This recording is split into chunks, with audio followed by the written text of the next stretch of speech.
അസ്സലാമലൈക്കും. കണ്ണൂർ ഗ്രാമ കുക്കിങ്ങിലേക്ക് എല്ലാവർക്കും സ്വാഗതം. ഇന്നത്തെ എൻ്റെ റെസിപ്പി ഒരു വെജ് കറിയാണ്.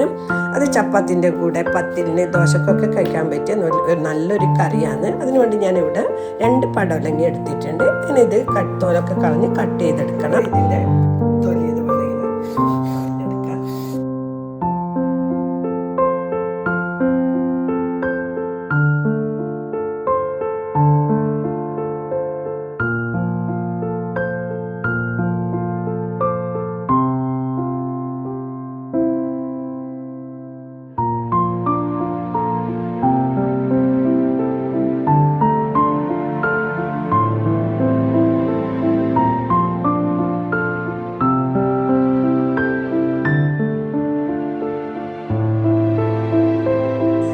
പടവലങ്ങയും കട്ട് ചെയ്തെടുത്തിട്ടുണ്ട്. പടവലങ്ങ കറി ഉണ്ടാക്കാൻ വേണ്ടി ഞാനിവിടെ ഒരു നോൺ സ്റ്റിക്കിൻ്റെ പാത്രം വെച്ചിട്ടുണ്ട്. പാത്രം ചൂടായിട്ടുണ്ട്. ഇനി ഇതിലേക്ക് ഞാൻ 2 ടേബിൾ സ്പൂണ് ഓയിൽ ഒഴിച്ചു കൊടുക്കുന്നുണ്ട്.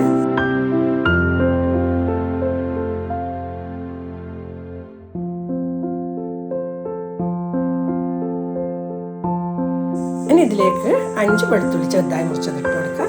ചെറിയ കഷ്ണം ഇഞ്ചി ചെറുതായി മുറിച്ചത്. വെളുത്തുള്ളിൻ്റെ ഇഞ്ചി പച്ചമണം മാറിയതിന് ശേഷം ഇതിലേക്ക് ഞാൻ വലിയ 2 സവാള ചെറുതായി മുറിച്ചതും കൂടി ഇട്ട് കൊടുക്കുന്നുണ്ട്.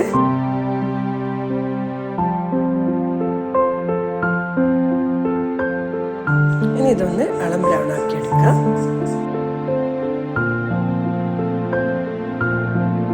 ഇളം ബ്രൗൺ ആയിട്ടുണ്ട്. ഇനി ഇതിലേക്ക് ഒരു 3/4 ടീസ്പൂൺ ഉപ്പ് ചേർത്ത് കൊടുത്തിട്ട് നല്ലപോലെ ഇളക്കി യോജിപ്പിച്ചെടുക്കാം.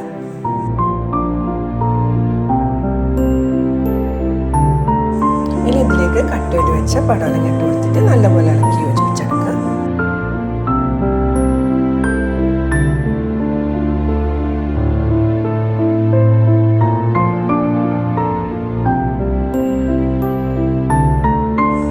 ഇനി ഇതിലേക്ക് ഒരു 1/4 ടീസ്പൂൺ മഞ്ഞൾപ്പൊടിയും ഒരു 1.5 ടീസ്പൂൺ മുളക് പൊടിയും ചേർത്തിട്ട് വീണ്ടും നല്ലപോലെ യോജിപ്പിച്ചെടുക്കുക.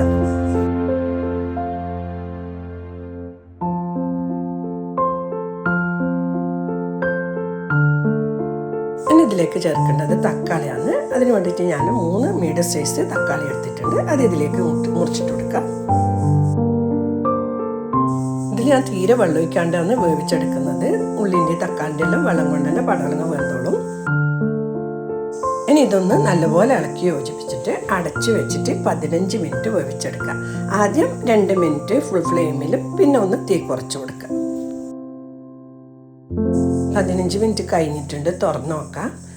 പടവലങ്ങ നല്ലപോലെ വെന്തിട്ടുണ്ട്. വേണമെങ്കിൽ ഈ സമയം കുറച്ച് വെള്ളം കൂടി ഒഴിച്ചു കൊടുത്തിട്ട് ഒന്ന് തിളപ്പിച്ചെടുക്കാം. ഈ സമയം ഉപ്പ് ചെക്ക് ചെയ്തിട്ട് കുറച്ചും കൂടി ഉപ്പിട്ട് കൊടുക്കുക. 1/4 ടീസ്പൂൺ കൂടി ചേർത്ത് കൊടുക്കുന്നുണ്ട്. ഇനി ഇതിലേക്ക് കുറച്ച് മല്ലിയില ഇട്ട് കൊടുക്കുന്നുണ്ട്. നല്ലപോലെ ഇളക്കി യോജിപ്പിച്ചെടുക്കാം. നമ്മളെ കിഡിലെ പടവലങ്ങ വെജ് കറി റെഡിയായി. ഇത് ചപ്പാത്തിൻ്റെ കൂടെയും ദോശൻ്റെ കൂടെ പിന്നെ ചോറിൻ്റെ കൂടെ ഒക്കെ കഴിക്കാൻ നല്ലൊരു കോമ്പിനേഷനാണ്. എന്തായാലും ഇതുപോലെ ട്രൈ ചെയ്ത് നോക്കുക. ഇഷ്ടപ്പെട്ടിട്ടുണ്ടെങ്കിൽ ലൈക്ക് ചെയ്യുക, ഷെയർ ചെയ്യുക, നിങ്ങളെ വിലപ്പെട്ട അഭിപ്രായം അറിയിക്കുക. പിന്നെ നിങ്ങളുടെ വീഡിയോ കാണുന്നവരാരെങ്കിലും സബ്സ്ക്രൈബ് ചെയ്യാൻ ബാക്കിയുണ്ടെങ്കിൽ സബ്സ്ക്രൈബ് ചെയ്യുക. തൊട്ടടുത്ത ബെൽ ബട്ടൺ കൂടി ഒന്ന് അമർത്തുക.